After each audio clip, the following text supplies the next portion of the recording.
Why do you think this is something that men only wake up to after conflict or separation? When our partners are complaining to us, we're not seeing the urgency. We get stuck in the do better loop. We're like, no, don't worry, I'll do better. But based on fear, it's not based on ownership. You wouldn't say from one CEO to another co-founder, I'll help you with the business. At some point, that resentment builds back up. We were separated back in 2018. That's why they're doing it. So stop being terrified. Welcome, Zach. How you doing? I'm feeling good, Alessandro. I got a haircut today, which I'm ashamed that my wife reminded me and requested me get multiple times, but then just had a great coaching call where I was helping some people implement the fair play method. Isn't it fantastic how our wives are good ones that help us, understand things, know things, and they're always on top of things, which reminds me of my first question here. Mental load.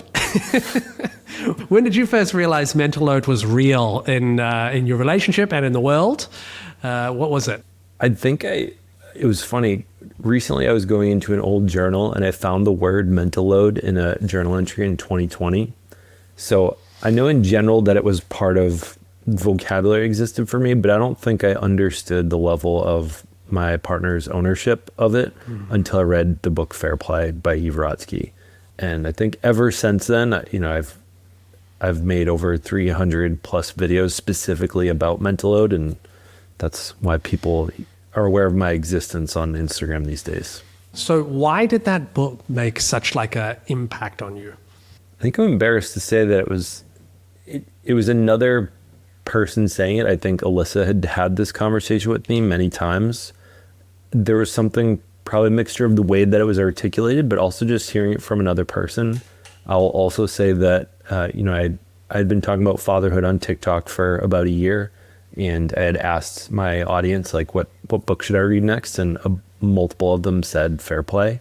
So I think I also probably felt a little bit of an extra drive to receive it and like nourish it because it was coming from an audience that I'd really grown fond of, and I think they'd grown really fond of me. So some of those external forces I think definitely helped, and I'm sad that it took that, but I think it was probably hearing it from another person.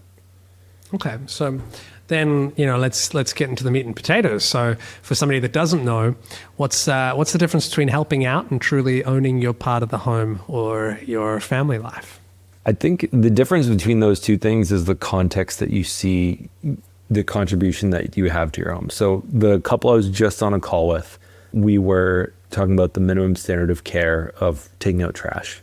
And almost every single couple that I do the fair play method with, I swear, trash and dishes are like the very first two things we almost always end up talking about. And I think there's a lot of men out there like, yeah, I'll help you with doing the trash, or I'll help you with cleaning something, but you can't help somebody that doesn't own something fully or isn't a co-equal contributor.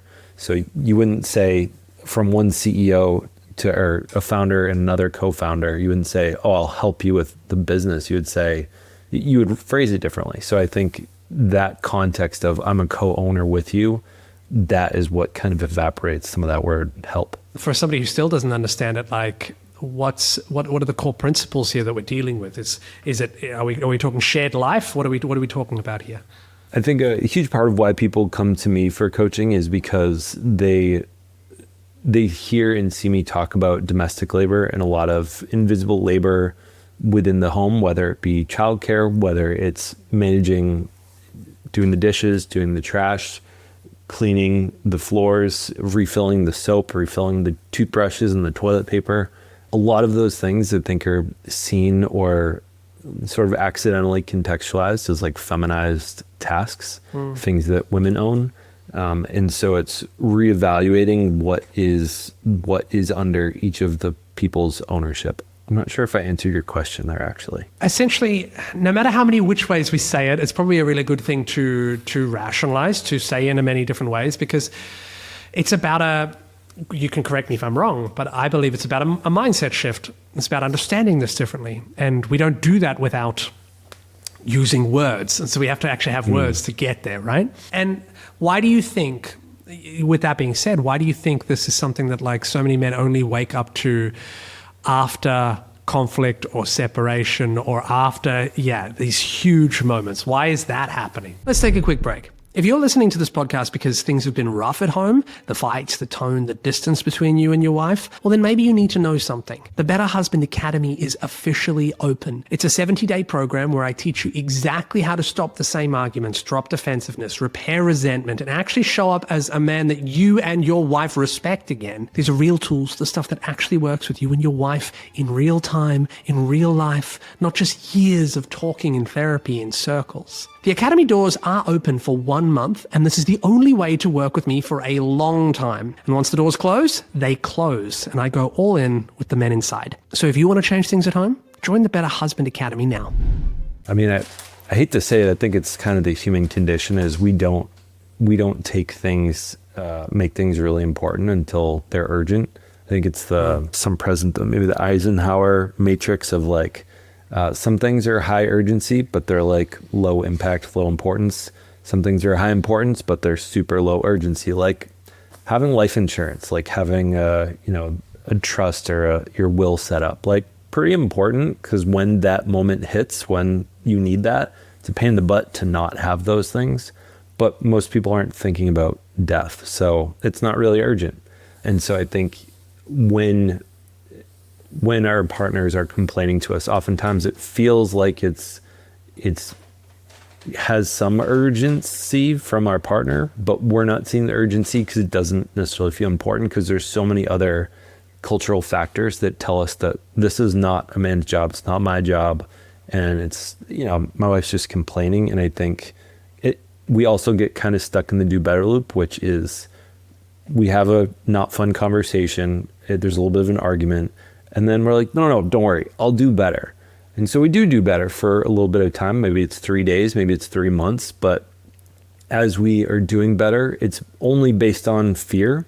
It's not based on ownership. And so as we're in a fear state, we are doing the work, but then the fear starts to wear off. And at some point in that stage, we're not really taking feedback. So we're still kind of defensive.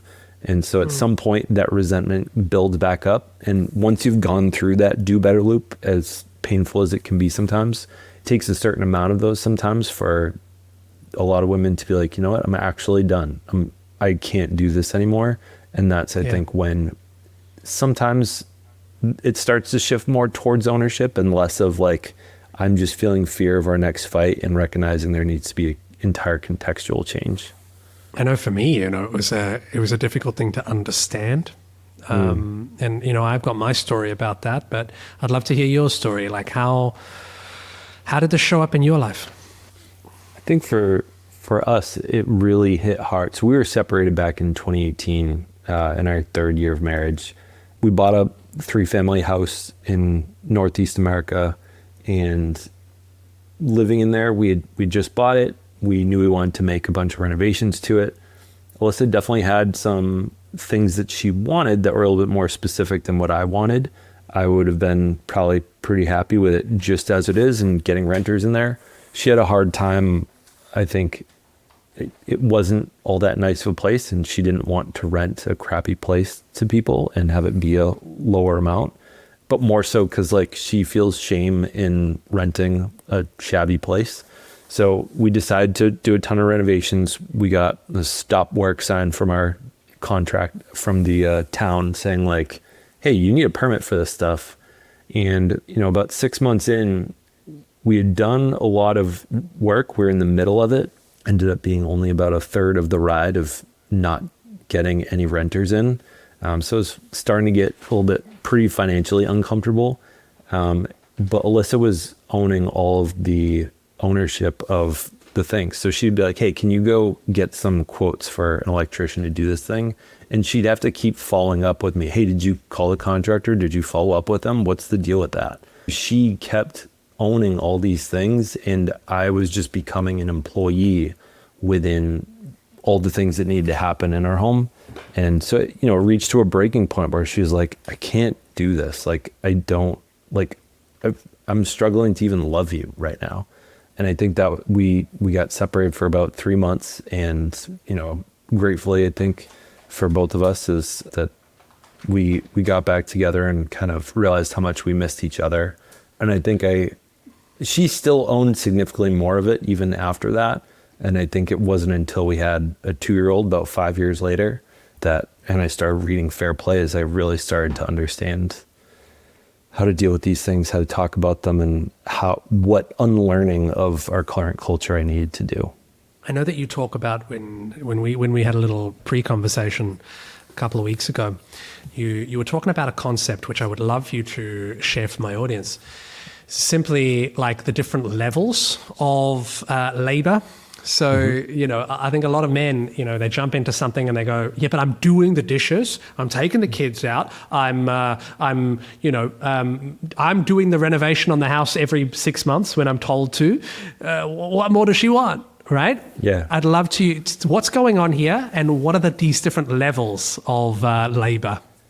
So I'm going to actually offer an example that we might see more in like a corporate setting, because I think it will resonate more with the men, which is, I'm sure there's probably more women listening to this possibly. I'm not sure what your demographics are. But my demographics are mostly men on the podcast.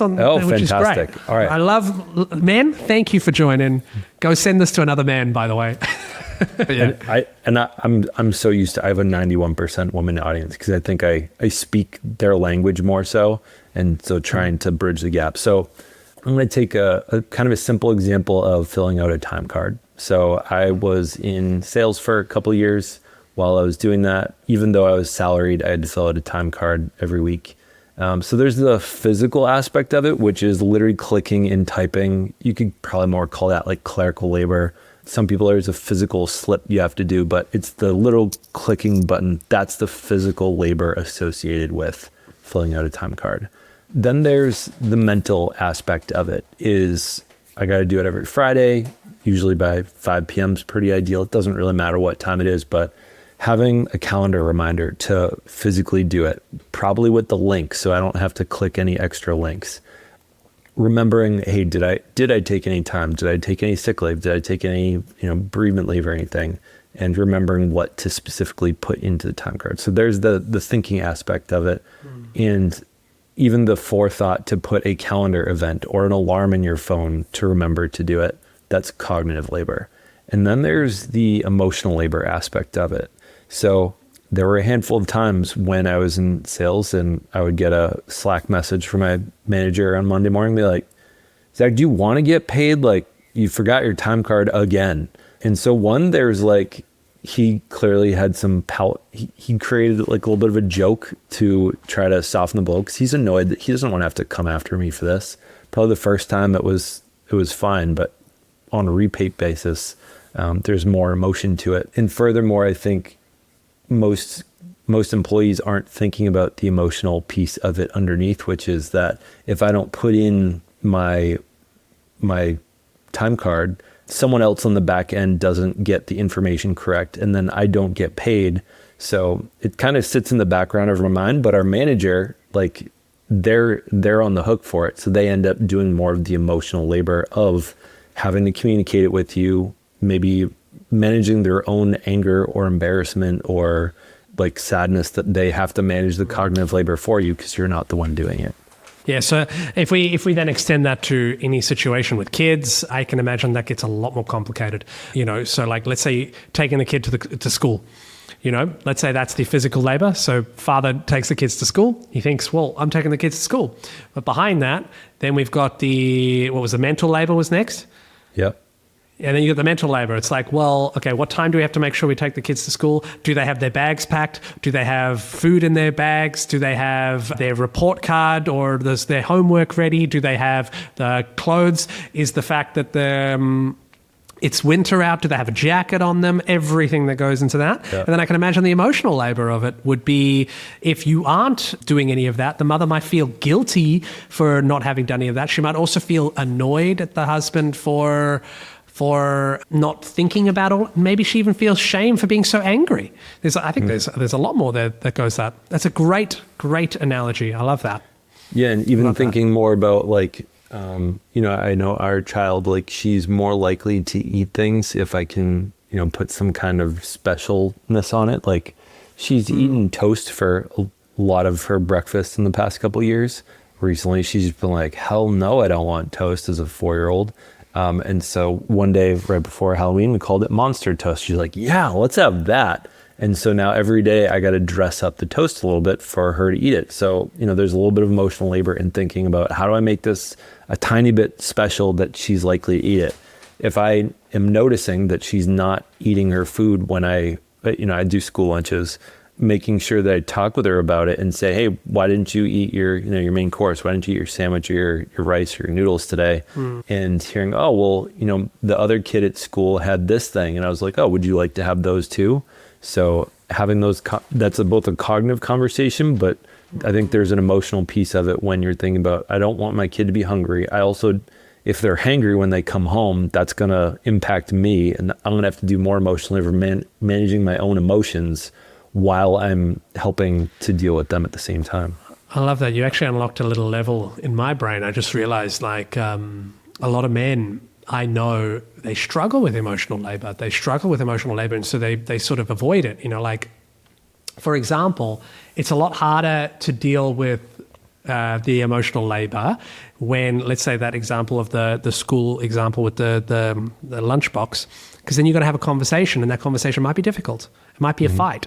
It might be, annoyance. Why are you telling me what to do with my food? Maybe they've gone through, and in their past, it's always ended up being a big deal, and they want peace. And so instead of actually doing that emotional labor, they just go, I'll just leave it. And then they might default into passivity. And I think that's the scary part. Yeah. It's also interesting thing about something simple that I keep bringing up with a lot of my clients is a lot of guys are doing emotional labor. Even we'll say take a simple one around their partner. Let's say they keep leaving a mug out and they keep forgetting to, or they just don't want to put it into the dishwasher. And their partner's like, hey, can you please put it into the dishwasher? And so the wife is doing emotional labor because she doesn't want to deal with your defensiveness, but she's probably trying to be palatable rather than letting out her rage that she's like, why am I telling you this for the 600th time? So that's one act of emotional labor. A second one is the guy might feel hurt, like, hey, I've been doing better. I've been remembering it more often, but she caught me this one time. So he might be feeling anger, he might be feeling hurt, but by him not showing that and saying, oh yeah, my bad, I got this. By him not sharing the emotions that he's experiencing, he's doing emotional labor by not showing it on his face, not having it come out in his tone. Or there's the other version of emotional labor in that same moment is if he does come out and he says something vulnerable, which might be scary. Hey, I'm feeling hurt right now that I feel like 9 times out of 10, I remember to do it, but you're calling me out on the one time. And that's a scary thing to say is like, I don't want to sound like I feel hurt about you calling me out on a mug that I put on the counter. And similar for her, she is often, if she does let the emotion out, like, hey, I'm feeling kind of frustrated. You keep forgetting to put the mug into the dishwasher. Like, he might be like, what, why are you getting upset over this? So it takes emotional labor even for her to share sometimes if it's an emotionally unsafe space. So either way, emotional labor is getting done when there's conflict. The question is, do we do the stuff that shares the emotion that's happening for us or that closes it off and hides it? Interesting. Really interesting. I'd love to know how we can actually go ahead and get couples ahead of tension. And I hear that you might have something very boring as a way to solve it, right? If you're listening to the show, you're already asking the right question. How do I show up better? Maybe things feel harder than they should at home. Maybe you know something needs to shift, but you're just not sure where to start. Here's what I know. You're not lazy. You're not broken. You just never got the manual. Nobody teaches men how to be husbands. Nobody shows you how to navigate the hard conversations, regulate your emotions, or turn your marriage into an actual team. That's why I created Better Husband in 2-Minute Emails. It's one email every Saturday morning with one tool you can use that week. There's no therapy speak, no blame, just the skills that actually move the needle. 2 minutes, one Saturday morning, that's your entry point. Because 3 months of focused work beats 20 years repeating the same damn pattern. Links in the show notes. First email lands this Saturday. On the couple that I was just talking with where they were talking about trash, and I said to the woman, I was like, okay, the challenge for you is going to be not doing any of it for the next 1, 2, maybe 3 weeks. It's just like the trash might pile up a little bit. I want you to let it fall on him. I know that you smell it more often and it's going to impact you if he's not doing it, but I'm really encouraging you to let go. And she's like, okay, I hear you, Zach. Like, when does like enough become enough? Like, when can I say something about it? And so I said, you bring that to your weekly boarding meeting. So one of the things that I coach everyone that I work with is to have a weekly meeting with their partner. Originally, I had them I called them like business meetings with Alyssa. And as we were having them, I remember the first couple of times she's like, this is so boring. Like, what the fuck? Like, I don't want to be here. And so I started calling it the boring meeting for fun. And at some point it turned into an acronym. And so it's baseline, routines, operations, repair, initiative taking, nurturing, and game planning. So in the weekly meeting, this past week, we brought up what is our child's schedule, because nighttime was taking like 90 minutes and it just felt like too long. And so we decided to just move back her sleep time a little bit later, and things have been a little bit smoother the past week. I brought it back up this week and double checked, like, hey, I feel like we might actually want to move this up to 15 minutes. So we're bringing up, that's like a baseline routine piece. One of the operations. Before we move on, I want to go back. Give me the acronym again, so all the men can hear it. Yep. Baseline routines. Routines. Okay. Operations. Relationship repair. So if you've had a not fun conversation, coming back and apologizing where necessary, or talking about emotions. Initiative taking. So, you know, we're recording this a couple weeks before Thanksgiving, before holiday. So what trips are planned? What things are happening? Can I come to this meeting either proactively saying, here are the things coming up on our calendar, here's what I've handled, or here are the things coming up on the calendar, here are the things that I want to handle this way. Does that sound good? Nurturing. So if there are things like date nights that aren't getting planned, if there are things that feel like we want to be doing, but we're not nurturing each other enough, then we can be talking about that there. And then game planning. So, hey, I feel like this week's going to be tough. You're going to be, you're extra busy. You got that deadline coming up. So I'm happy to take on things, but I want to game plan for when I'm stressed the hell out on Wednesday night after 3 days in a row of doing 90% effort. How can we game plan that? That's incredible. Men, make sure you've heard that. So if every man listening to this took one action today or this week to reduce his partner's mental load, or the shared mental load, what would it be? My favorite one, and ironically, I heard this recently, and I don't know if anyone's heard Dan Martell's Buy Your Time Back book. It's his 131 principle, reincarnated. I didn't hear it until I had already come up with this, but I call it a to-do or a to-da, is instead of going to your partner and saying, hey, what do you want for dinner? Go to your partner and say, hey, here are the 3 options that I'm thinking for dinner. Here's like the default. So a triple option, default option. So going and saying, hey, I'm seeing we got some leftover chicken that I could throw into a stir fry. I could make that, because otherwise chicken's going to go bad. We do have some frozen pizzas. We usually eat frozen pizzas tonight. We could do that. Or we can get takeout. I'm leaning much more towards the first one because that chicken was so good. If you say nothing, I'm just going to do the first one. They don't have to think. If they don't want to, they can be like, and you know what to do because you already promised what you would do. Versus so many men, I am consistently hearing, hey, can you make me a list? Hey, what do you want for dinner? I want to do anything that you want, honey. And it sounds great, and it requires their brain. So I think... But they're terrified of their wife's emotions. That's why they're doing it. So stop being terrified of your wife and start freaking leading. That's initiating. I love that, Zach. That's really brilliant. How can men really make sure that they're in your world and in your sphere? Well, I would say the most active place I am is on Instagram, Zach Mental Load Coach. I'm sure it'll be down at the bottom in there. Of course. Yeah, we definitely.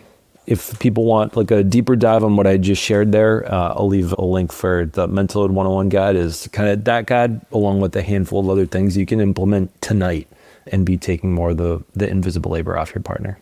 Tell me about that mental load guide. So I would say if there's any, for people that just don't understand invisible labor, they kind of got a taste of it here. They're like, okay, I like kind of get it, but I want to see more. I want to better understand why my wife is struggling so hard with mental load, why she keeps bringing it up. This is going to outline what it is, what you're probably not doing, what are some other things I can do, along with giving her to-dos, triple option, default options, and helping to improve that. And for any women listening, there's also fair play conversation starter at the end. For I know there's a lot of women that talk with the men in their lives and they get very defensive when they're asked to step up and do more of the domestic labor. So there's a couple conversation starters for how to go about that in there too. Incredible. Thanks, Zach. Thank you, Alessandro. Appreciate it. That's the episode. That's all I got for you today.